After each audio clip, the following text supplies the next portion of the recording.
remember.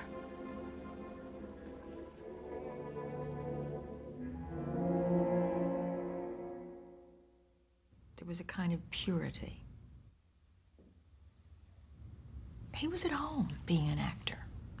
He didn't take it too seriously, though. There was a great deal of Fred and his persona in each of the characters he played, and I think that's why he was so attractive to people on the screen, and why he was able to play with so many of the top leading ladies over a period of decades. When My Three Sons came on, there was nothing like Fred MacMurray on TV. If you compared it to today, it would be like somebody saying, oh, guess what, we got a series this season, and it's starring Robert Redford. The main thing about MacMurray was that he never considered himself a star. He didn't have to put that on, and that's what made him a wonderful character. Every part he played the guy next door.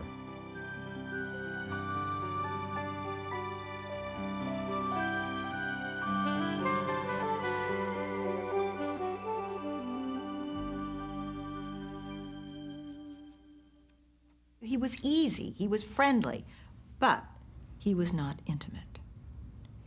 He did not let you come this close, just this close.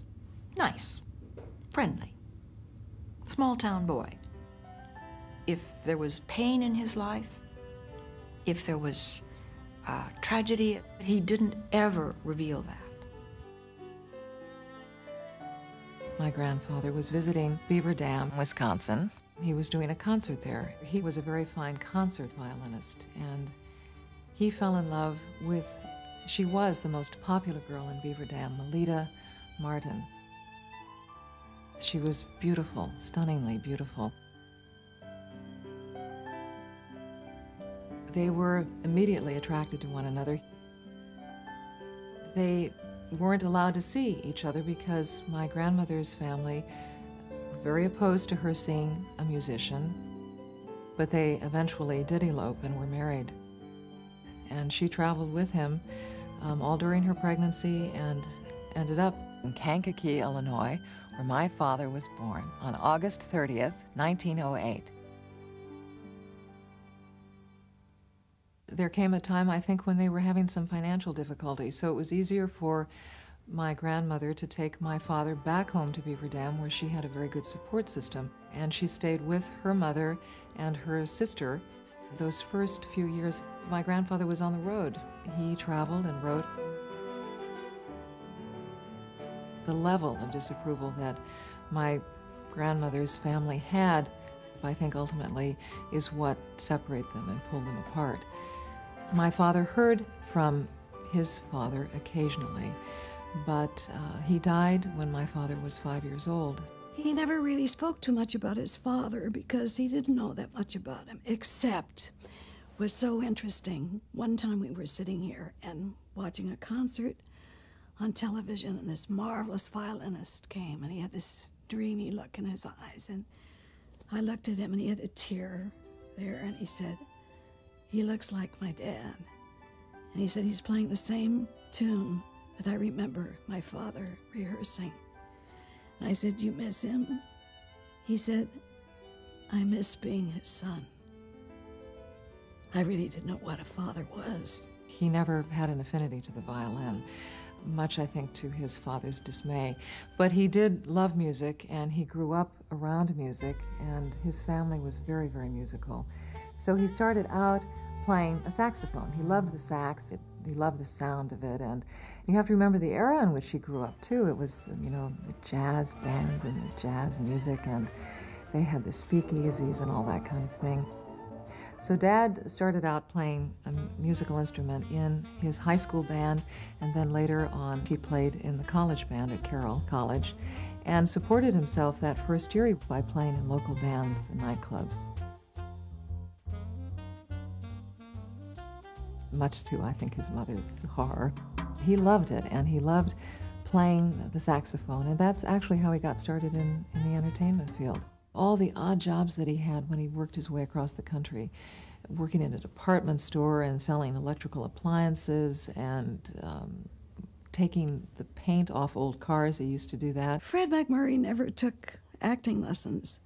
He was in a band, a performing band in those days. It was called the California Collegians, none of whom was from California. They did like vaudeville acts and skits, and he learned his timing that way. He actually was the only one in that band that knew how to read music, and he would play it once for them, and they learned by ear how to follow along all the songs they had to learn. And his musical career led him eventually to Broadway. He was a musician in two different shows, Three's a Crowd and Roberta. And in Roberta, he actually had a line. They needed a tall guy to walk across the stage and to listen to a Libby Holman song, and his response to her song was, "How you doing, baby?" or "Come on home, baby," or something like that.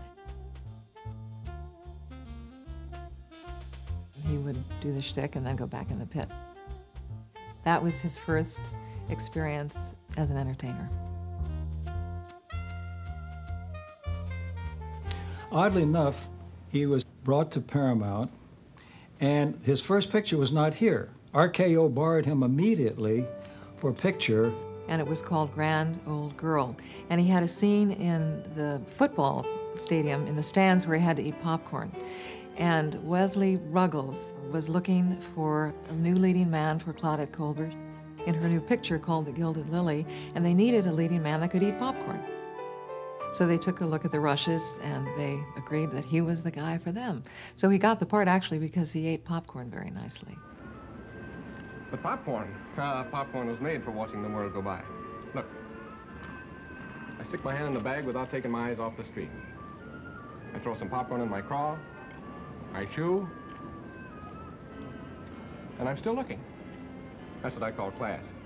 Sure, peanut eaters don't know how to live. Fred was that natural with it. And when that picture came out, Claudette was already a big star, and he just exploded on the screen.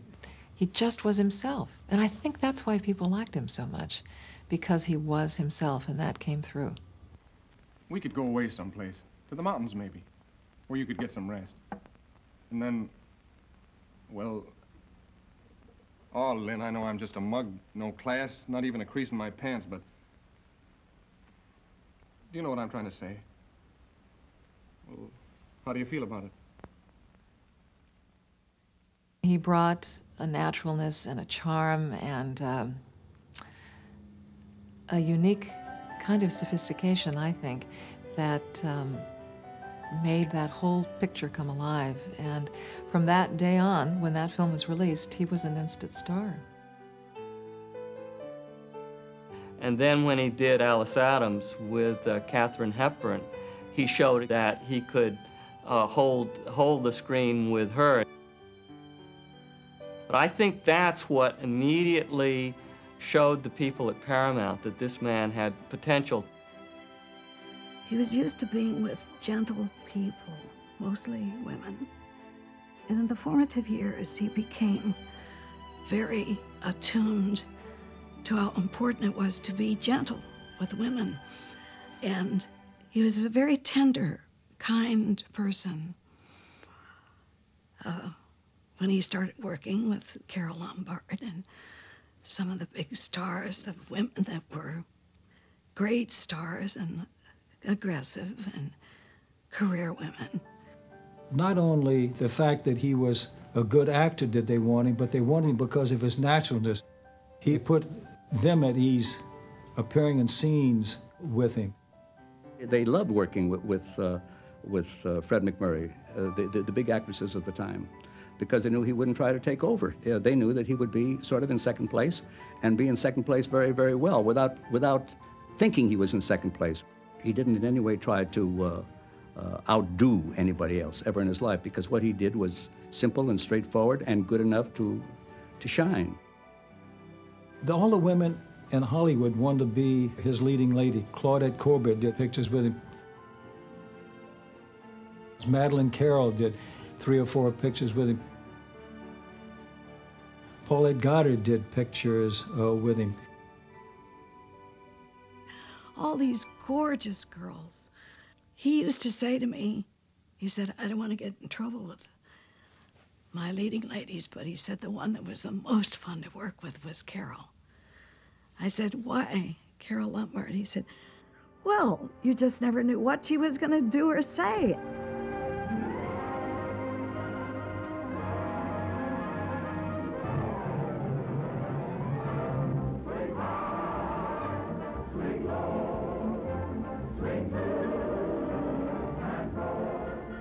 Hello? Hey, you, I said hello. Say, you weren't speaking to me by any chance. No, on purpose. You know, soldiers on sentry duty aren't supposed to talk. What can they do to me? They can fire me. All right, I've already quit. I'm all washed up with the Army. This is my last day. Say, there's an idea. We ought to celebrate. Yeah, the Army will probably do the celebrating. Say, is the rest of you as beautiful as your face? No, I weigh 200 pounds and I don't wear shoes. Perfect. What should we do tonight? How about meeting you on the dock under the moon? But if there isn't a moon. I'll meet you under the dock. No kidding. How about you and me going places tonight when your boat gets in? Okay? No kidding, how about you scramming so I can see some of the scenery down here? I am the scenery down here. I'm Skid Johnson, the one-man army. Ask anybody. It's been delightful, Mr. Johnson. Now go away. You bother me. Thank you so much. Honey, I didn't think you'd admit it. I'll meet you on the dock at Balboa. Hey, I'll be wearing my civvies and I'll wear a carnation in my buttonhole so you know me. I wouldn't know you if you wore a rose behind your ear. That's an idea. With Carol Lombard, Fred was the perfect kind of sounding board for her amazing comic abilities. She was always the wacky, though beautiful, kind of woman. And he was also quite funny in those roles. What's the matter? Don't you like music? Music? Of course I like music, but that isn't music. It's a... Well, of course I like music. Violins, that's what I like. Soft, sweet, and romance. There's no romance in the trumpet. Romance in a trumpet? Eh. What you mean is you don't like trumpets. I don't like trumpets.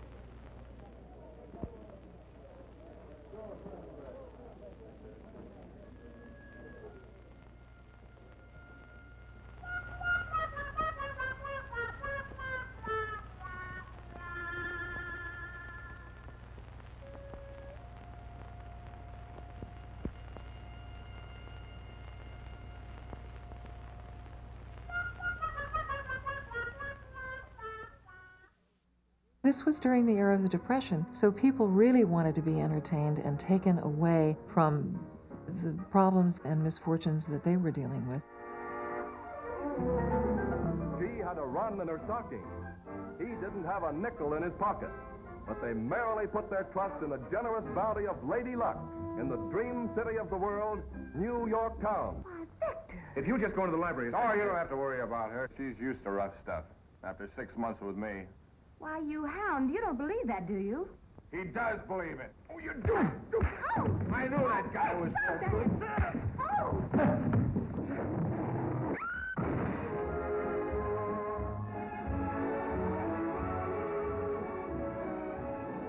You'd have thought between takes he'd be a comedian and everything, but he wasn't. He was very serious.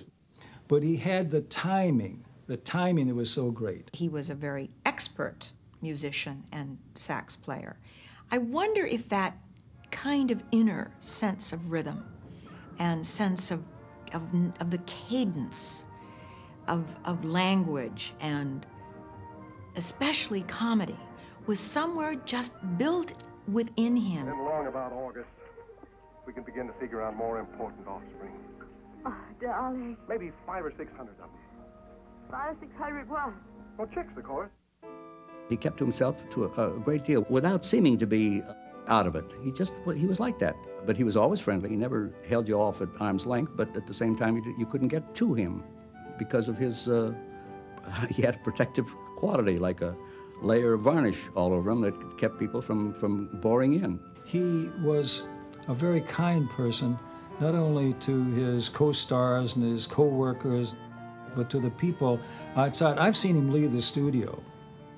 They'd take their turn coming up and he'd autograph whatever it was for them. I think he was always appreciative of the fact of what good fortune had happened to him. At one time, I guess he thought he was going to be a musician all of his life, and then suddenly He's brought to a major studio and becomes a major leading man, one of the biggest in the business. I remember once I said, Fred, I said, what do you think that would have happened to you if you hadn't become an actor and gone to Hollywood and become such a success? And he said, he said, I'd be selling shoes back there. He said, obviously, I might even own my own shoe store. In 1936, Fred MacMurray married Lillian Lamont. She was a model and an actress, and he had first met her in the Broadway musical Roberta. She was just the opposite from me. She was tall, brunette, very elegant. In time, they would adopt 2 children, Susan and Robert.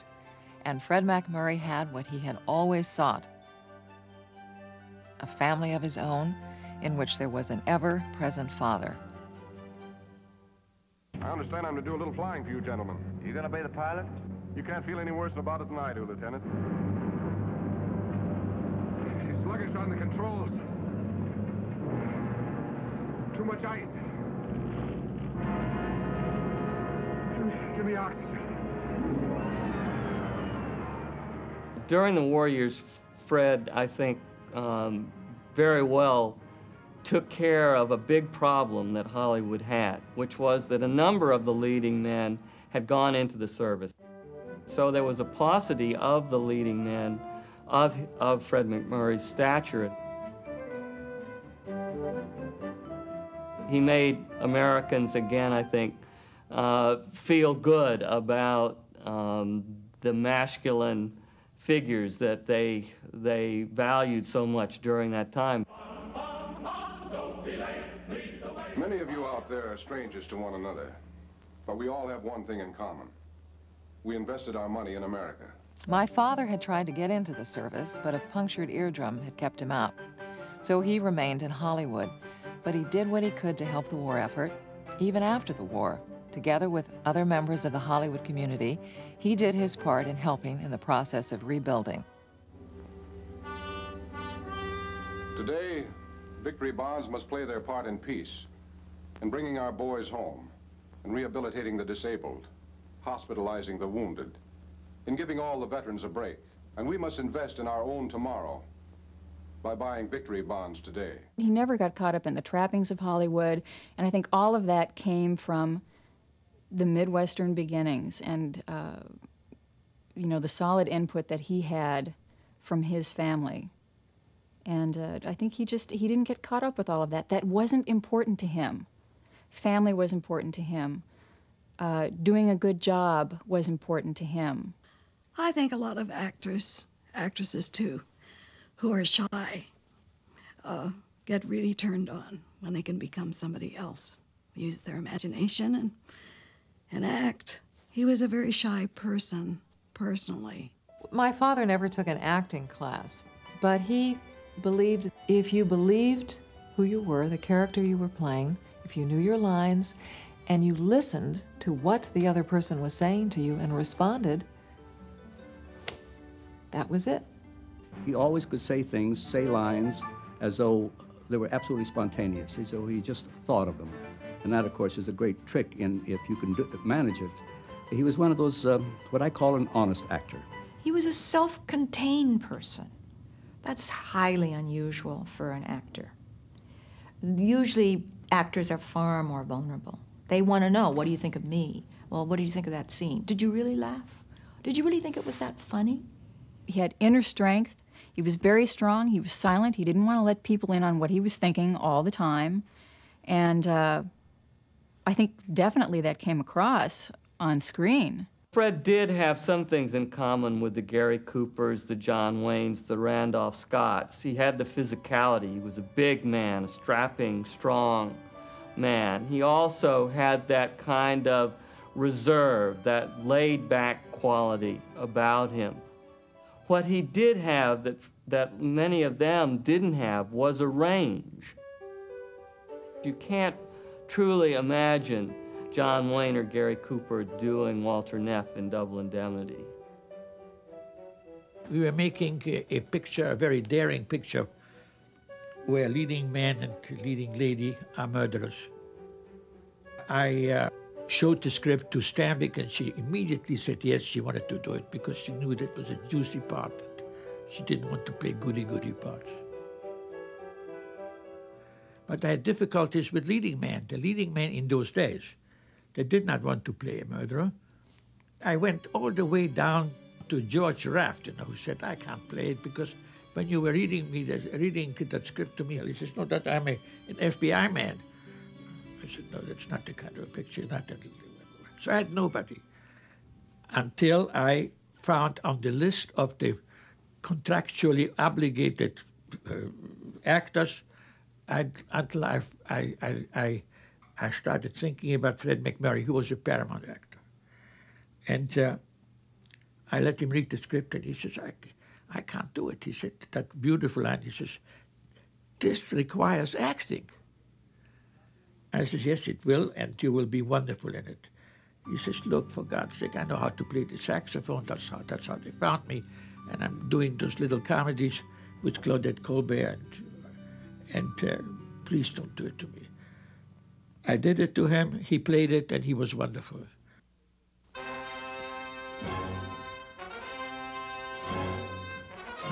I killed Dietrichson.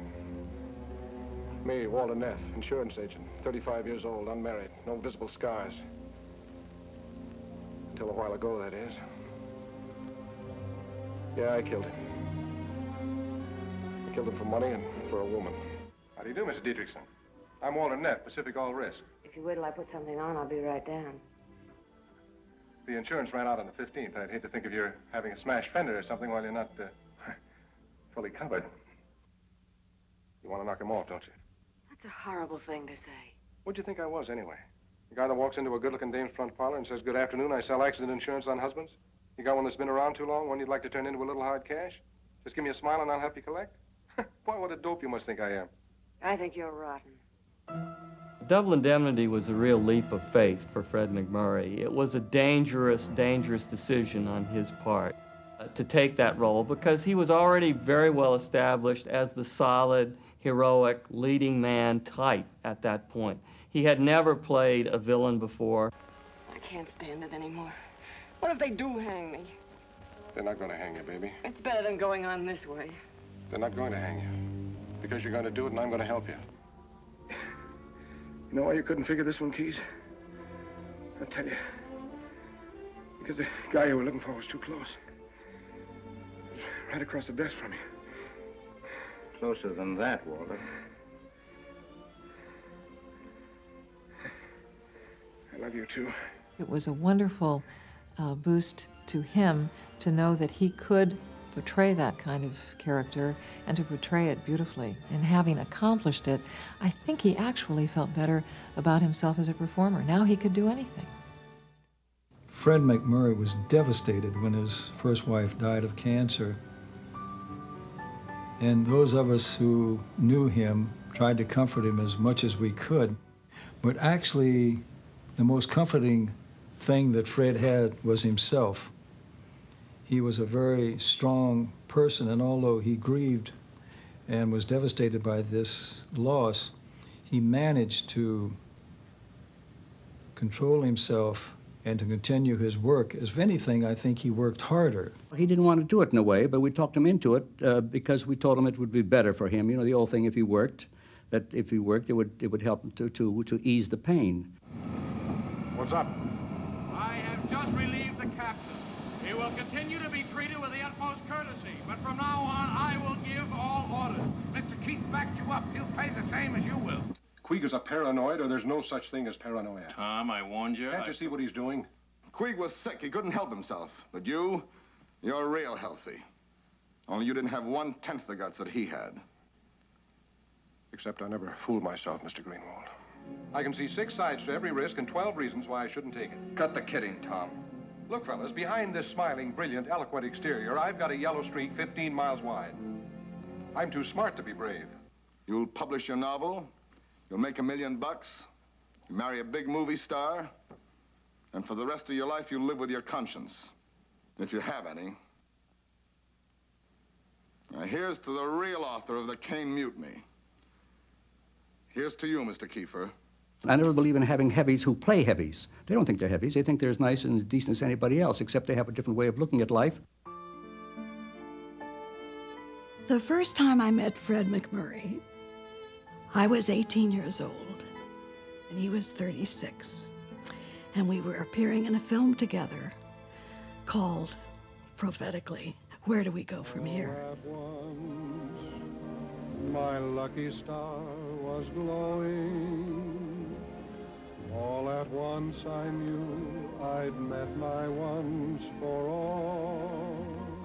Lucilla. Lucilla, darling, speak to me.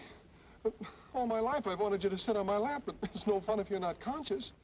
I used to come home and tell my mother, gosh, it's too bad he's happily married.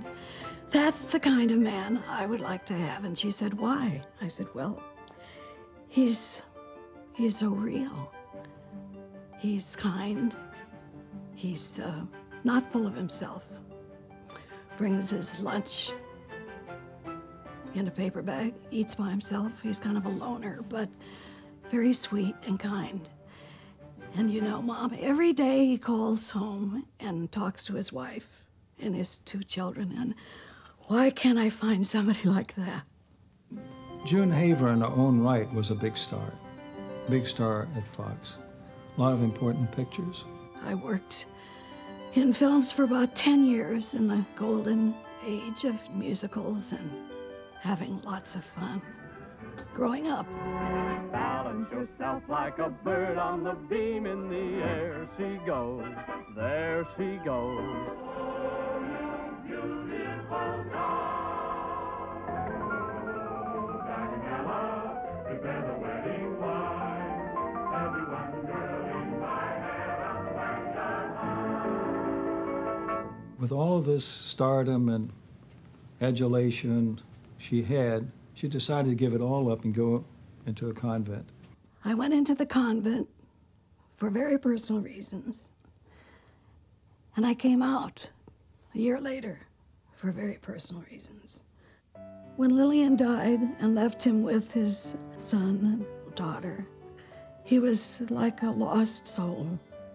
And it was only about 6 or 8 months after the Caine Mutiny that he went to the party that John Wayne gave. John Wayne called and he said, Junie, I've got to get you out in the public again. You've been in the convent and I want you to come to a costume party I'm having. I said, oh, Duke, I'm not up to it. He said, well, I'm not asking you to come as a nun. Just go and rent a costume. So I talked it over with my mother and she said, go. So I did. Walked in the room, and there he was, Fred MacMurray, up on the bandstand, sitting with the band playing a saxophone. Somebody brought him over. He sat down.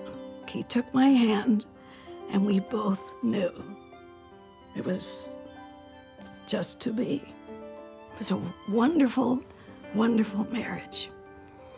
And it took a little doing to get him to teach me things that he knew how to do, because he was an expert golfer, a fisherman. Fred was the best thing that ever happened to June Haver. And I must say probably the reverse is true too. The best thing that happened to Fred was June. She was very vivacious, loved songs, loved dancing, and that all you had to do is look at that beautiful face of hers and you'd break into a smile and she'd smile right back at you. We were at a party, and there were lots of doctors. I cornered one, and I said, I cannot have children. But is there any possibility that we could adopt one? And they said, how does Fred feel about it? So Fred said, fine, if that's what you want. So I went home that night. I prayed. I called a sister, a nun that I know, and I said, would you make a novena with me? Novena is a Catholic prayer which takes 9 days in a row. I like to be a mother. And the sister said, certainly. It was May the 1st.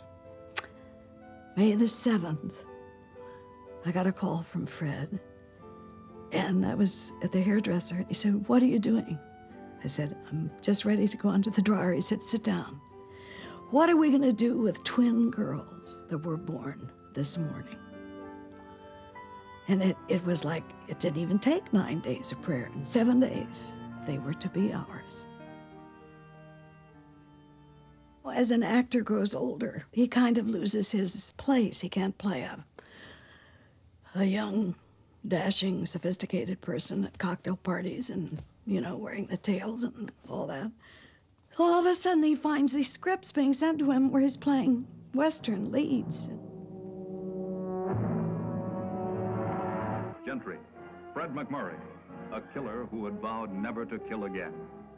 You're backing down? I'm backing down. What's the chance of a bullet in my bag? Who are you, Gentry, to beg for dying this way? I might just tell you. I've never had the chance to choose before.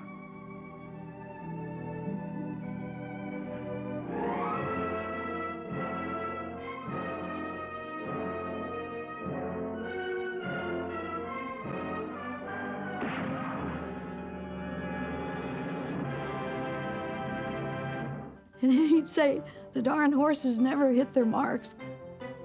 He was an outdoors man, but not a Western cowboy type man. Dad actually had thought of retiring in the 50s. We have a ranch in Northern California, and when he wanted to get away, he really got away. He loved to fly fish. He was a watercolor artist. He loved to paint. He had a workshop in our house where he did a lot of woodcrafting. Walt Disney approached him and he said, I'd kind of like to do a film with you. He said, I've got an idea. He had seen a scientific display by this sort of kooky professor that blew things up and had balloons and fires. And he said, I'd like to have a writer write something about this and call it The Absent-Minded Professor. Fred said, when do we start? We were both cast in a picture called The Absent-Minded Professor. He knew exactly what he was doing all the time, and he did it so easily, so effortlessly. Therefore, a lot of times I think people didn't take him seriously. They thought, oh, well, that's Fred being Fred. We've got to give it a name, Charlie. Let's see. Flying rubber. Flying rubber. Flubber? All right. Substance X. We dubbed the Flubber. What was so truly funny about this absent-minded professor and his being so involved with this new substance, this anti-gravity stuff called flubber, I mean, it's a little hard to take that too seriously. But he made it absolutely real. And again, with extraordinary humor. I suggest a meeting at the earliest opportunity that is convenient to you. Naturally, I shall make myself available at any time you should care to name. Flubber. Since I regard this matter of the greatest importance. Somebody said that the camera's ready. He got up, took his mark, and did something magical. He made all that flubber the most delightful thing that anybody's ever known. He got into the car and started driving through the sky. It was as natural as anything he'd ever done before.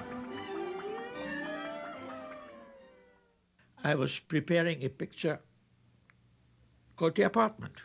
I had cast Paul Douglas, a very, very fine actor. And 4 days before we start shooting, Paul Douglas has a heart attack and dies.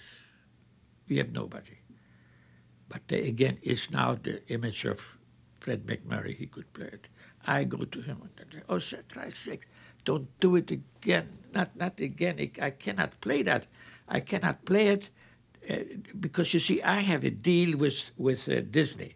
And at Disney, I'm playing a professor who's got that floating Volkswagen there in the air, and I am the hero of young people of kids of 5, 8, 10 years old. And now if I suddenly play a part where I have an affair with the elevator girl in my building, I can't do it. I just cannot do it. Okay, Monday he did it. You don't know what it's like standing next to you in that elevator day after day. Good morning, Miss Kubelik. Good night, Mr. Sheldrake. I'm still crazy about you, Fran. Let's not start on that again, Jeff. Please. I'm just beginning to get over it. I don't believe you. Ingredient number 1, a very warm, very wonderful story about a boy, a girl, and a very special kind of problem. Jack Lemmon, Shirley MacLaine, Fred MacMurray. This is a Fred MacMurray you've never seen before. You know, you see a girl a couple of times a week just for laughs, and right away they think you're going to divorce your wife.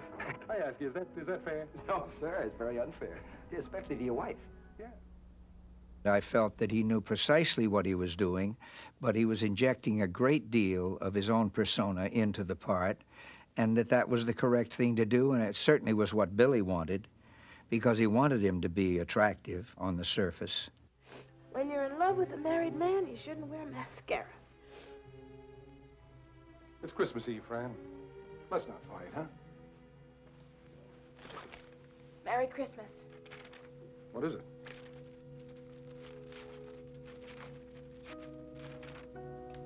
Oh. Our friend at the Chinese restaurant. Thanks, Fran. We better keep it here. Yeah, we better.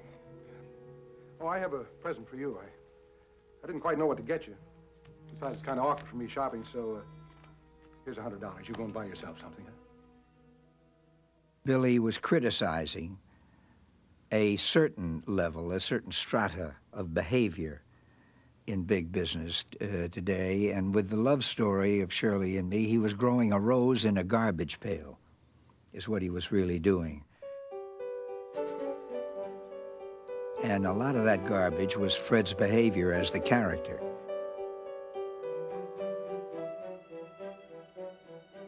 Fred did play the part, and I thought it was wonderful. He had done 2 or 3 films with Disney, and he had quite a reputation as the absent-minded professor and the dad image. Kate and Laurie were about 5 or 6 years old, and Fred and I took them out to Disneyland, and they were on the merry-go-round, and this lady came up to Fred with her little girl and said, "You're Fred MacMurray, aren't you?" And he said, yes. He was ready to sign the autograph, and she said, "You know, I've always loved you in all those Disney pictures. And because of that great reputation, I took my daughter to see the apartment. Shame on you. Now I just hate you." And she hit him with her pocketbook. I guess he was in shock, but a lot of the fans in those days couldn't separate the real person from the character. That probably still goes on. And I heard it said that from that time on, he decided he would never play a heavy again. He was about 50. Got a phone call from Don Feddersen, TV producer, and he said, "How would you feel about doing a TV series where you play the father? We've got Bill Frawley signed up. You'd have 3 sons, a womanless household." And Fred said, "Well, that's wonderful, and I think it'd be great if you do the show, but I'm not going to do the show." He said, "Well, why?" He said, "Because I don't want to work that much. I love to go camping, and I love to go, I'm a sportsman. So I don't want to come to work every day for 6 to 7 to 8 months." And so Don said, "Well, let me ask you a question, Fred. If we could do this series in 3 months, would you do that?" And he said, "You can't do that. But if you can do that, I'm your man."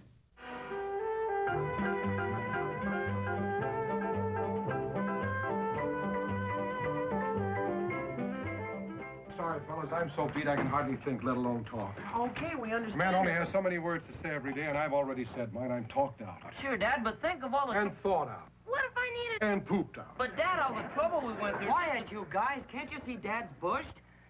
Dad, if you could just set a time for us to talk about... Pretty soon, please, Dad, because I'm broke, and if I don't get some money... broke. Me too. I need some more. Not so loud, Dumbo. Dad's tired. Pipe down, Robbie. Quiet, all of you. The producers had figured out a way to do a lot of his scenes right up front, and he would come in maybe for the first month, 6 weeks of the show, and we would do scenes with him.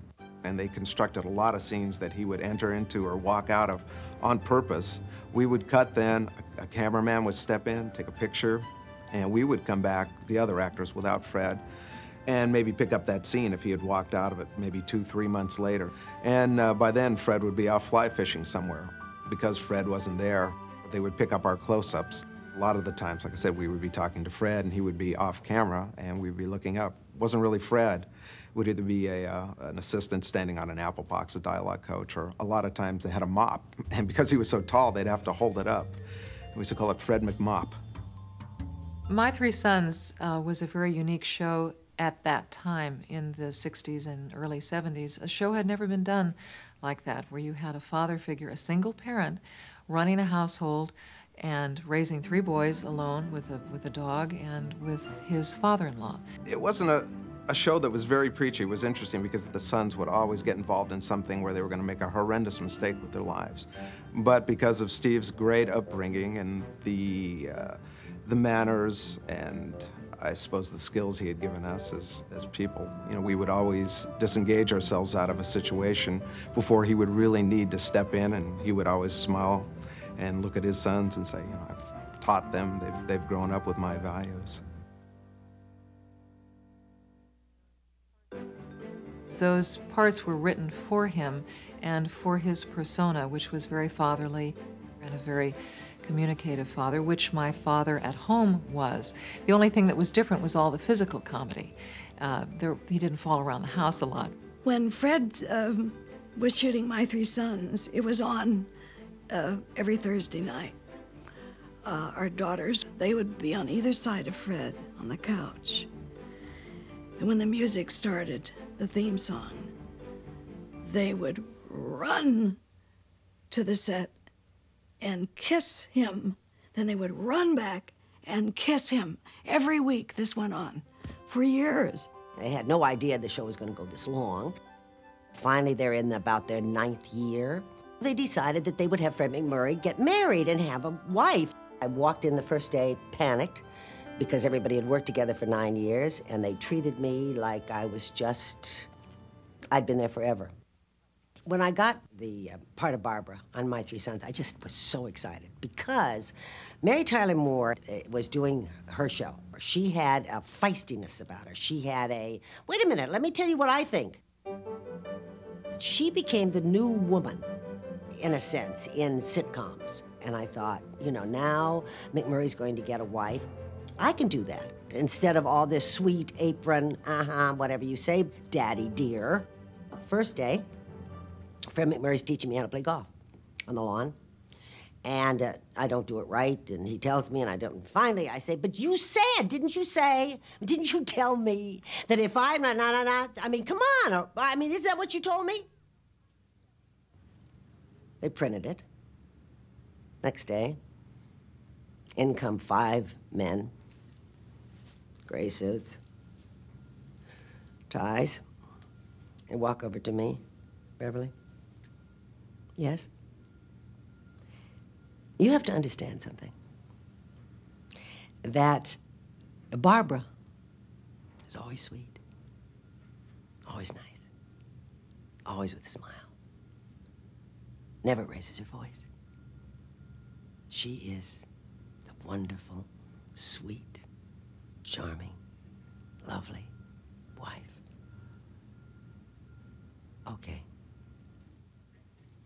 Well, that was the end of that wonderful idea. Dad was very involved in the substance of the shows, and he really did want the series to be about a father raising sons.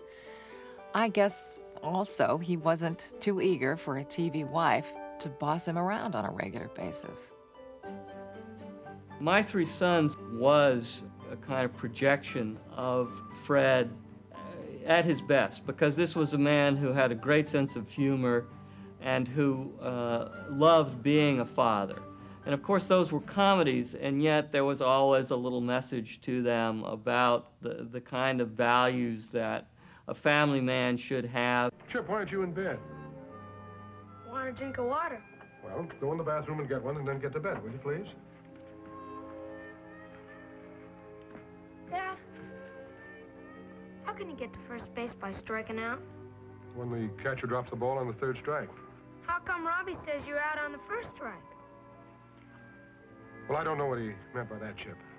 But I guess none of us know quite what we're saying tonight. Maybe we'll all feel better in the morning, huh? Good night. Night, Dad. Well, Chip, don't forget your drink of water. Huh? Oh, yeah. He left a kind of legacy with those television shows. The roles that he took on, by and large, throughout his film career and his television career, was that of a father figure. He was a very caring and very loving father. And he didn't have that growing up. It's remarkable to me that he grew into such a wonderful father personally, and of course everyone remembers him professionally as America's durable and lovable father. They felt that they had been raised by him. He was in their household once a week for 12 years consecutively, and his fatherly advice was very pertinent to a whole generation of young people. My dad acted well into his 60s. He looked years younger than he actually was. And even as he got older, his interests and his hobbies never diminished. He loved to paint, he worked in his workshop, and he loved going up to our ranch in Northern California. He loved it there. I think Fred MacMurray was the total professional. He was the kind of actor who could fit very well in the studio system context, where the studio expected you to be versatile. I think Fred would have had some problems in the Hollywood of today. I think that today you expect actors who are incredibly intense emotionally, the Robert De Niros, the Dustin Hoffmans, and others. And Fred was not that kind of actor. He made movies at a time when audiences truly valued the kind of stolidity, the kind of coolness that he had in front of a camera. Fred, in a way, was overlooked. He never got an Academy Award nomination, let alone the Academy Award. Members and people that belong to the Academy, where the Oscar comes from, will pick on a part that is a dynamic part, an outstanding part, which is usually the easiest kind to play. He never played dynamic parts because he wasn't a dynamic kind of person. However, if you gave an award just for doing the part beautifully, I think he would have gotten a few awards. There is something mysterious about a movie star. It's not something you can learn. It's not something that you can borrow or watch somebody else and imitate. It is simply something there. And Fred was comfortable with it. He knew it was there. He knew that he could tap into it at any moment he wanted. And that's what made him so truly extraordinary. This man was a trooper. He was a real professional in every possible sense of the word. For a guy who went out there for that long and just went through it and carved out such a marvelous niche for himself and did it in such a wonderful way, I think says something about the man. Happily, television has given an immortality to film stars.